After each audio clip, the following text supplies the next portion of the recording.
గృహస్థులు అంటేనే రాజయోగం.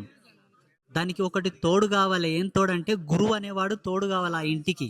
ఎవరిచ్చిండ్రు, ఏం తీస్తున్నారు, ఏం దానం ఇస్తారు, ఏమిస్తారు? పైసలా? నేను బంగారు ఇస్తారేమో అనుకుంటి.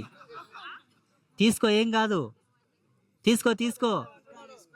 ఆ, మంచిది మంచిది. ఎవరన్నా పైసలు ఇస్తే నీవు తీసుకో, బంగారు ఇస్తే నాకు తెచ్చి.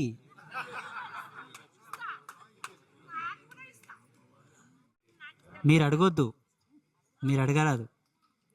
ఆ మాతాజీ ఒక మాట అడిగింది, గృహస్థులకు రాజయోగ ధర్మం వస్తుందా లేదంటే గృహస్థులకు రాజయోగ ధర్మం వస్తుంది. చూడండి, 12 జన్మల పుణ్యం ఉంటే తప్ప భార్య భర్త అన్యోన్యంగా ముచ్చటగా 3 పిల్లలకు జన్మనిచ్చి నిండు నూరేళ్ళు కలిసి నడుస్తారు. అందులో 11 జన్మల బంధం ఉంటేనేమో మధ్యలోనే కొన్ని ఊడిపోతాయి, 10 జన్మల బంధం ఉంటే కొన్ని ఊడిపోతాయి, 9 జన్మల బంధం ఉంటే కొన్ని ఊడిపోతాయి. ఎన్ని తక్కువ జన్మల రిలేషన్ ఉంటే అంత తొందరగా విడిపోతారు, కొట్లాడతారు, కోర్టు కేసులు అవుతాయి, విడాకులు అయిపోతాయి, పిల్లలన్నా దూరం పెడతారు, వీళ్ళకి పిల్లలన్నా దూరం అవుతారు, ఏదో ఒకటి జరుగుతుంది. సుఖ సంతోషాలతో పూర్ణంగా నిండు నూరేళ్ళు కలిసిమెలిసి పిల్లా పాపలతో ఉన్నారంటే వాళ్ళ 12 జన్మల బంధం. ఇంత పుణ్యంగా ఉన్న తర్వాత కూడా వాళ్ళని పూర్ణ రాజయోగంలో రాయరు. ఎందుకు రాయరంటే వాళ్ళు గురుపాదములను పట్టుకున్నారా లేదా చూస్తారు. గురుపాదములను పట్టుకుంటేనే వాళ్ళని పరిపూర్ణంగా వాళ్ళు రిజర్వేషన్లు ఇచ్చి పంపుతారు. ఇక వాళ్ళని అఖండ రాజయోగ సంపన్నులు అంటారు. అఖండం మొత్తం పూర్ణం.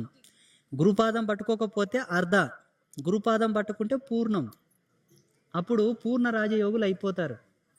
వెనకటికి మీలాకి 2 పుణ్య దంపతులు ఉన్నారంట. ఎన్నో యజ్ఞాలు, అన్నదానాలు, గోదానాలు, భూదానాలు చేసి స్వర్గం పోయినరు.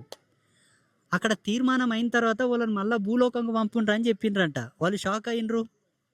మేము టార్గెట్ పెట్టుకొని దాన ధర్మాలు చేసినాం, మళ్ళీ ఎందుకు పంపుతారంటే మీరు గురుబోధ తీసుకుని లేరు, గురుపాదం పట్టుకుని లేరు, పట్టుకొని మళ్ళా రారని చెప్పిండ్రంట.